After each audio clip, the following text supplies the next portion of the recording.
okay, I have to admit something. I've actually kind of been a fangirl of yours for a little while. Really? Yeah, I didn't know that. I Okay. know. Well, I always see you. I know we have a mutual friend, Rocio, your sister, is a Yes. friend of mine. And I always see Rocio out volunteering, rolling her hands up. And inevitably, there you are with your daughter, also volunteering in the community. And I like to keep my eye out on people who are just really active in Plano. Well, I had no idea. I'm super flattered. But you're exactly right. I take Isabella everywhere. She's 8 and she's not afraid of anything. She's always observing and she just knows that, if we got to go block walk on Saturday, it's like a regular thing to her. It's not anything weird. So yeah, I love it. And we always make it a family affair. I love that. And so, do we have any other groups or friends in common, do you think, besides Rocio? I don't know. Yeah, I know that we're in several Plano groups together. Yeah, all the mom groups for sure. All the mom groups for sure, exactly. I know you're in junior league. I do know a couple people in junior league too. And then Julie Homer, who's another candidate. I know that you know her too. Yeah. I met her back when I was in East. Well, I still am, but I used to be a lot more active in the East Plano group, and she was like leading the way there. So yeah. So okay, so we've got lots of great friends in common. And okay, so one of the things I wanted to ask you is my business, my focus has always been promoting women leaders and being good role models for women leaders. How are you a role model for women and girls in Collin County? Sure. That's a great question because I don't think of doing things because I think I'm a role model. I do them because of what my parents instilled in me. My parents are from El Salvador. I was actually born in El Salvador, but got here pretty quickly when I was little. And I think as immigrants and as people that were born with, just very little, they've instilled in me to always give back, to always really value and appreciate what we have, and to just always do things for the greater good. So everything that I do, whether it's my job, or volunteering, I always like to think that I'm doing something because I want to do it and because I want to help people. So I never think about it as far as like somebody's watching me or, something like that. But inevitably, yeah, it's just been so interesting getting on the campaign trail because all these little kids, look up to me. And for example, Rocio's daughter, Alessandra, had an assignment and she had to write about a community leader. This was for her social studies. And Rocio sent me a snapshot and she said, she wrote about you. She wrote about you being a community leader. And I was like, what? And she said, yeah. She had like my pamphlet and she was like, Elisa is my community leader because she does things for our community. I was like, wow, that's amazing. That's unbelievable. And then my daughter thinks she's famous because I was PTA president and everybody, at her school knows me. And then now with me running, all the little kids see my signs. It's almost like a Where's Waldo game. Yeah. They're always like, there's Miss Elisa, there's Miss Elisa. So it just has really shown me, the little kids are always watching. Yeah. Kids are always watching. Girls are always watching. And I love that that they're able to see the work that we're doing, not just myself, but the community around me, and can really take that into account and think that's normal, that we should be helping others, that we should be doing something for the greater good. So I love that about my community. I love my little neighborhood community at Whiffletree. They're amazing. I know everybody here, when we go on walks, we take the dogs, everybody knows Lily, my dog. They're like, oh, there's Lily or there's Isabella. So just, I've found this amazing gem in Plano and living in this neighborhood. And I wish everybody had that. I want that for everybody. I truly want that. I will say that like, it's even big kids watching you, because I know for me, I was trying to do my research on the bond that's coming up, the one, and I'll let you talk a little bit about that. You can explain it to people. But I noticed that on one of the groups you were commenting about it, and I was like, okay, well, I'm watching her. I've seen her, the groups that you get involved with, you're always giving back to people. I always think of 75, like on both sides of 75. You help people on the west side, you help people on the east side. So I know that you're a very, I don't know the word, but like you're very inclusive of everyone. So when you commented, this is an important bond coming up, I was like, yes, it is. But now that my girl's saying that, you're a role model for peers, you know, for women like me who maybe are business owners or are community or just moms and maybe aren't involved politically as much. We're watching what you're doing too. So everything that you share. I love that. I appreciate that. But tell us And I try to have little snippets when things are important. Like I try to push out information like the bond package. I've got my little, they set this out in community impact.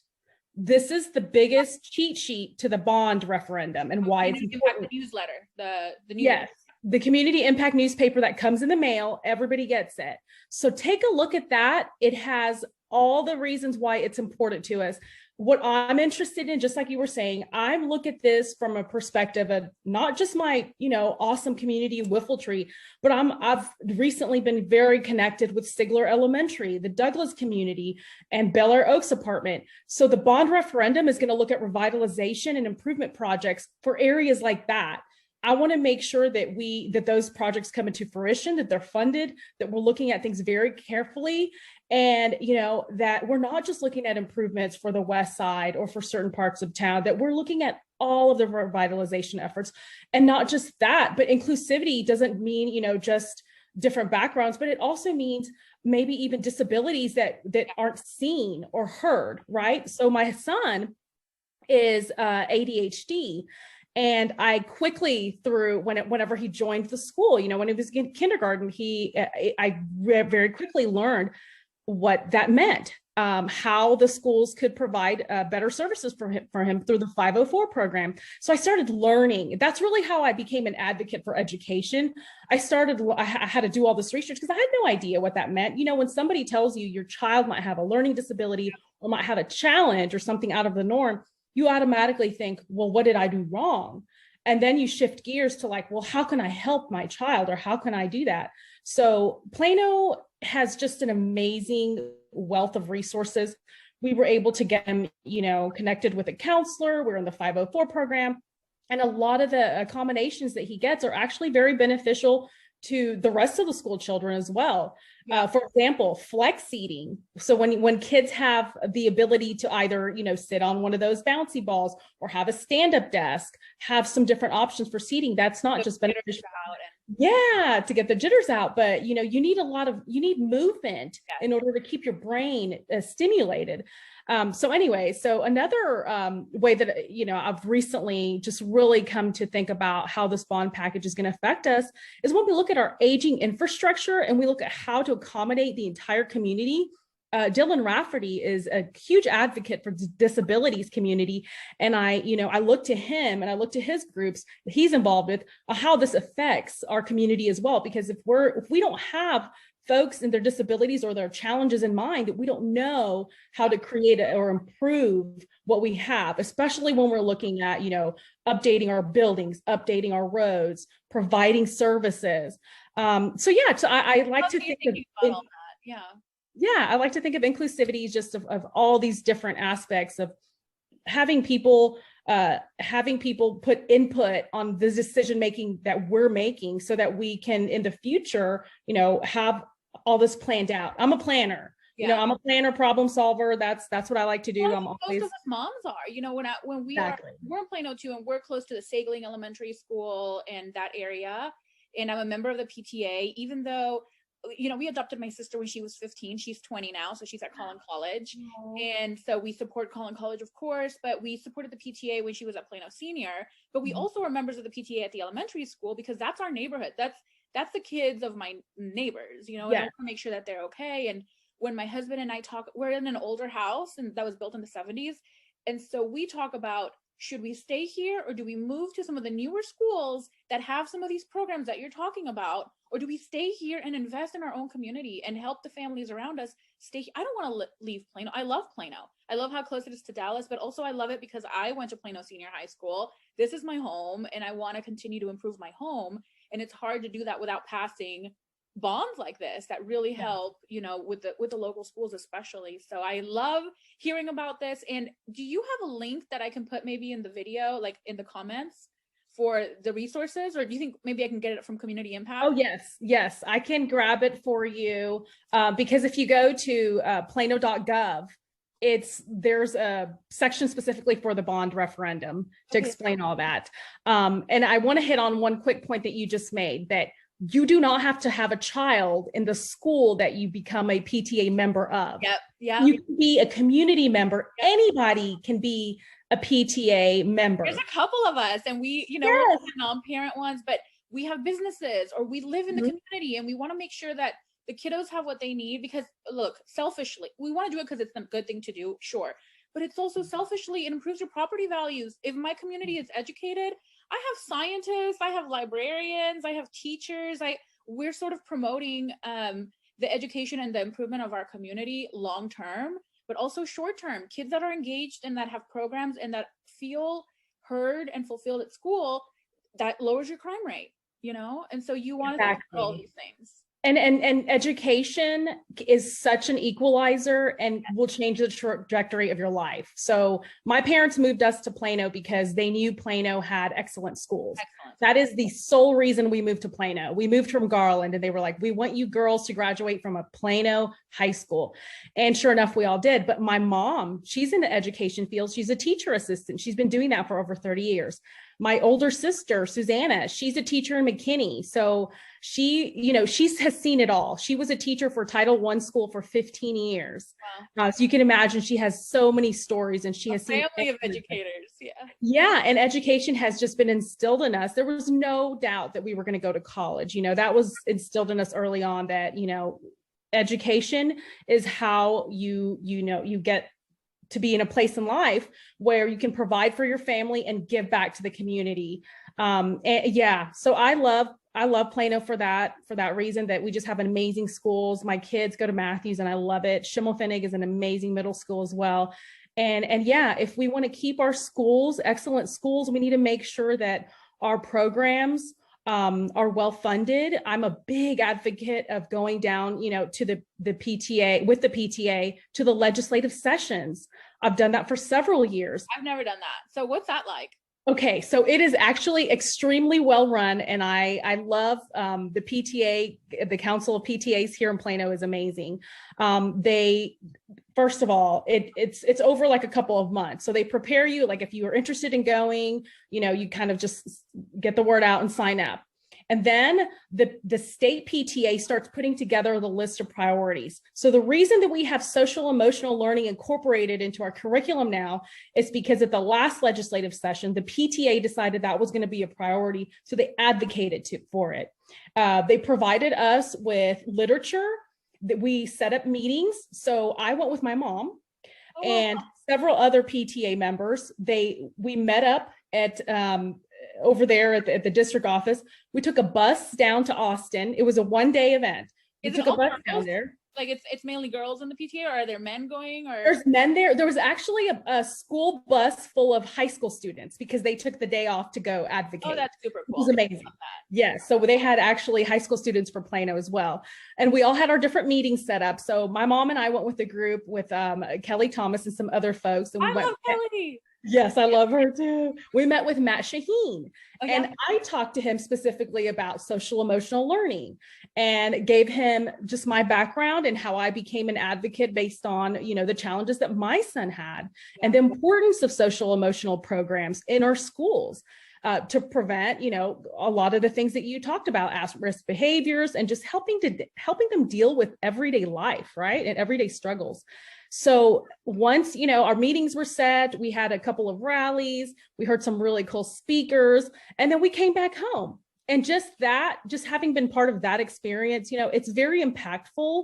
I love the way that the state PTA organizes this, because then we're all providing the same message, right? And we all tailor it to what we want it to be, but they usually provide a list of about 10 different priorities. And based on what you want to advocate, based on what you're passionate about, you can pick one or two things and really sit down with legislators about that. So I don't know any other way that I could have had access to a legislator, that easily. So it's a very powerful thing. anybody can do it, especially if you're a parent, a teacher, even the students did it. So I love getting involved that way. That's been an amazing experience. Yeah. And how exciting for these young students to see how something that's important to you and your family doesn't just touch your life, it touches the lives of other families like yours. So you're really a rep for other families of kiddos with ADHD, ADHD families and immigrant families and Plano families in general, specifically. So how very cool. So I love all of that. And I want to switch gears a little bit and talk about, I want to talk about Plano, growing up in Plano, because it's changed so much. Yes. My husband, we were out. Is your husband Steven too? Does he have the Michael? Okay. Yeah. I was like, I know that I just recently, because I got to photograph you for your campaign, and that was yes, cool. Which was amazing. Yes, and your husband just reminds me so much of mine, so that's why I was like, is his name? He has to be. We had to have the same name. But we just came back we volunteered yesterday at the Mexican cemetery on the east side of McKinney, and we were cleaning it all up, and we drove past 121. And on the way back, we came through Frisco and we passed Stonebriar Mall, and all that stuff wasn't there when we were going to Plano Senior. I mean, it was like a dirt road. Yes. We couldn't have imagined how much it was going to change in the next few years. No, you're exactly right. So when I moved here in high school, my first job was at Plano or at the Collin, the mall. Working for retail, Collin Creek Mall. It's not even there anymore. It's not even there. Wet Seal. The Wet Seal doesn't even exist anymore. That was my first job. I went off to college. I went to Texas Tech. And when I came back one summer, it was like, boom, we have Stonebriar Mall. Yeah. And boom, we have all these other malls now. And so you're absolutely right. Where my parents live, Hedgecogs right over there and that area, there used to just be farmland. There was nothing out there. One of my friends, actually, my friend Scott from high school, we used to go off-roading over there because there was nothing out there. Nothing, yeah. And now there's all these different housing and all, there's a Walmart. I know, it's crazy. It's super crazy. Okay, it has changed, but I love that they did a good job planning, though. I think that's very important. So I love that our community has grown and that we continue to kind of, like I said, with the revitalization efforts, we're continuing to see improvements and that we're taking the time to recognize the areas that need the love, right? Yeah. So, and we're landlocked, right? So we've got to work with what we have. And I love that there's a program that the city of Plano has, which is where they give you, if you're doing like a major renovation to your home, so you can stay here and revitalize the area, they actually give you money back to help offset some of that cost of like the big things, like if you're going to do a little painting, sorry, you're on your own. But, sometimes we need a new roof. And in order for us to be like up to date, maybe we need to enclose an area that was formerly open and fix some of the bigger issues. So that's a great program. Do you have any other programs that you love? And that's a great one that you mentioned, because my friend was actually, going through that process because she's having a big home renovation. Yeah. But even as simple as changing out your toilet for a more, a water conservation effort, the city will give you money for switching out your toilet. You have to purchase the new toilet within the city of Plano, though. That is kind of like that's good to know. But we're going to keep these tax dollars here. But exactly like that, are there any programs, like I'm really curious to know why you decided to run and what programs you think not necessarily are missing from Plano, but what perspective you can bring to city council? Sure. Well, I decided I never intended to run for an office. I was very happy supporting other candidates. I love just being a volunteer in my community and focusing especially on education because it's something I feel really passionate about. But I decided to run because I watched our city council sit there about a year ago and not be able to pass a mask mandate. And I looked to my community, I looked to the other moms, I looked to my family, my mom and dad. My mom is a recent cancer survivor. I was furious. I could not believe that our city leaders who make decisions based on us, based on our health, our livelihood, couldn't pass a mask mandate. So that was very frustrating for me. And that really, I think, kind of, lit the fire in me to just start investigating, start looking. I started paying really close attention to the city council meetings. I started paying close attention to the city council members and what they were doing and the decisions they were making. And then when it was time for, make a decision to run, I said, why not? Yeah. And it's funny because I had this text conversation with my moms or my group of moms that that are my friends from here in the neighborhood. And when all that happened, they were frustrated too. They were like, what? And I said, hey, somebody needs to run for office so we can all vote for them. And several of them were like, you should do it. And I was like, what are you talking about? That's how it goes. That's how they get you. Yeah. And then I kind of planted the seed, and the more I thought about it, the more I was like, you know what, why not? If I am going to sit here and say, well, that is not the decision that I feel reflects the community, that is not what I feel that I would do, then be the person that does something about it, right? Do something. So yeah, that's how I became, how I decided to run and started doing this. But I also have a background in government. So I have a master's in public affairs and administration because I studied local municipalities. That was my passion. I worked a session down at the Capitol in Austin, and I loved it. It was amazing. I got to see how bills are made, the whole process, the committee process, and it was so interesting to me. I also have worked for 2 different cities as an employee. Oh, really? And so I've seen firsthand, exactly what the council has to go through and really what it takes for them to prepare for those meetings. Yeah. It's a huge undertaking for them to not just prepare for those meetings, but to have those meetings. The city employees are just such an invaluable part of our government. It's amazing.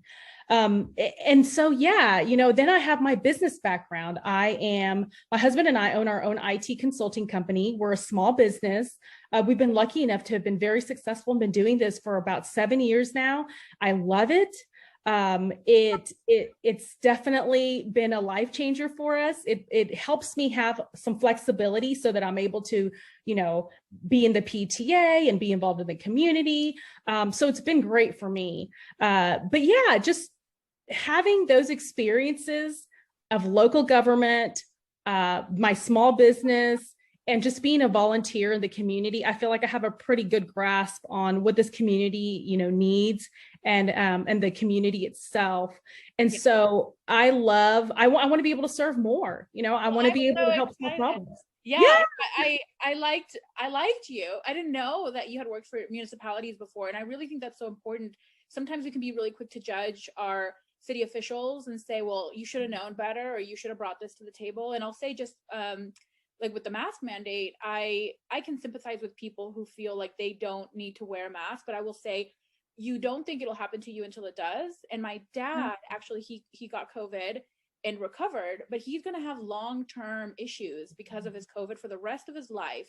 And it does make me angry when someone says, well, it's my right not to wear a mask. It's kind of like saying it's my right to drive drunk. I mean, sure, you can, but it doesn't just impact, could you die? It impacts somebody else. So I think that's incredibly selfish. And I was frustrated. I think even people who didn't necessarily want to wear masks were frustrated that our leadership couldn't come together and say, this is what we're going to do for 2 months. This is how we're going to evaluate it. And we're going to revisit it in 2 months, and we're all going to do it. And we're not going to argue.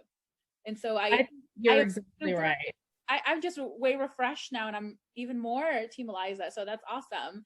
And lastly, I have to ask you about Plano chickens, because listen, I am a weird, crazy chicken lady that wants to have chickens for myself, but I also see it as like a food insecurity. Absolutely. Yes. I love community gardens. I think they're important. I think especially areas that are landlocked, we're losing a lot of our farmland. And so I want to see more green spaces.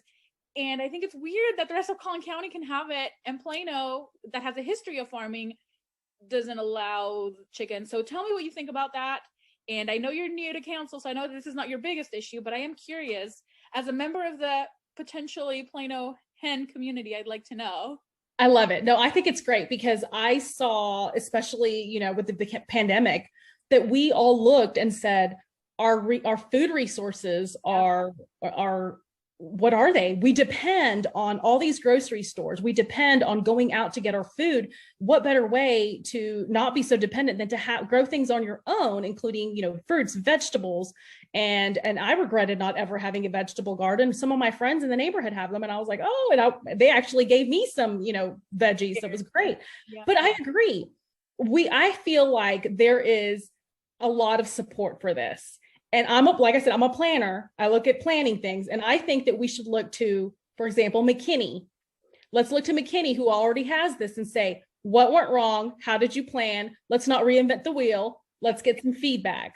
Yep. If funding is an issue, let's get together and figure that out. I know that there's plenty of people that support this initiative that would want to help fund it, right?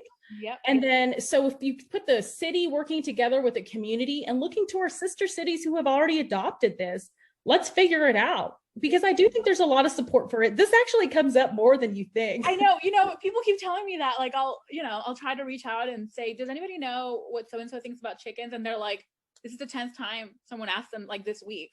So right. It's interesting to me, but and it is, and we do have to also, make a distinction that this is just for the hens. So this is not roosters. This is not, other kinds of animals. It's just for the chickens. And I actually do remember being very, very young and living in El Salvador, and we used to grow our own chickens. Yeah. So, and it was very common. Yeah. It was, and it's funny when you go into like some of these homes in McKinney, they look like homes where you wouldn't expect there to even be a garden or anything. And then you go to the backyard, and instead of a pool, they have a cute little chicken coop, and they have like, some grassy areas and whatever. So interesting. Well, okay. So what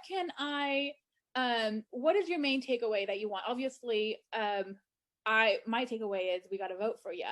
But in addition to that, what do you want people in the community to know about you and to know about living and leading in Plano? Yeah. Well, I always make decisions based on the information I have. I do my research. I have been a proven leader as far as people trust me to make decisions. Even when I first decided that I was going to run, the community over at Sigler Elementary School reached out to me because they didn't have any water. The kids that go to that school, they live in Bel Air Oaks apartments. They had no water. Nobody was listening to that community. They saw that I was on Twitter, and they tagged me on a post and said, "We need help. Can you help us?" I'm not an elected official. I'm just a mom and a business person. But I took that as a call to action, right? I said, well, I have a network. I can use that network.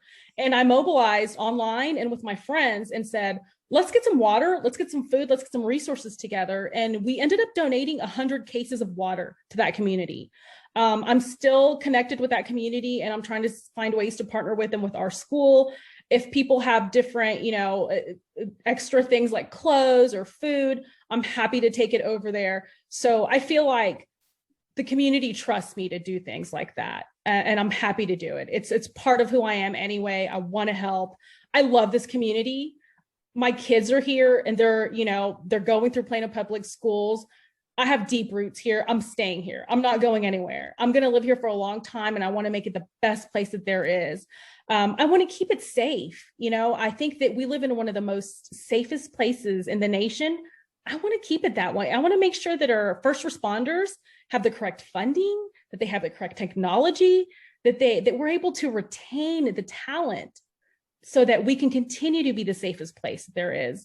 And I'm very practical when it comes to solutions. I want to hear everybody's point of views. I'm going to include as many groups as possible when I make those decisions. So I'm a listener, but I want to look to practical solutions, because if we don't make plans for the future, things like revitalizations and repairs are going to cost us more down the road. So I'm all about being practical and planning in that sense. So I hope everyone will vote for me. The early election dates are April 17th through the 29th. May 1st is election day. There are 40 days until May 1st. So it's coming up very quick. And if you don't know if you're registered to vote or anything, go to my website, elisaforplano.com. I've got a link there to find out if you're registered to vote. I've got a link there if you want to donate or get involved. I've got all kinds of resources there. And the best thing that I think people can do and by supporting me is, if you're on social media, if you like, comment, if you share any of my posts, that helps the algorithm to perpetuate my message. And so that's the easy, free way to let people know who I am. And of course, if you want to come out and block walk, we're doing that every weekend, and sometimes during the weekday too, because again, we're trying to reach as many voters as possible. This is a very important election. And I'm also willing to go and talk to any group and if anybody has a concern, just to email me directly. I respond pretty quickly, and I'm interested to know what everyone thinks as I continue to learn more about the voters. Well, thank you for being an example by running, and thank you for your passion. It's very infectious. Like, I'm like, am I doing enough for the PTA? Like, I'm ready to keep going. So I super appreciate that. And thank you for taking the time, and I'll talk to you soon. Thank you. Thank you, Dorly. Bye. Thanks so much. Bye.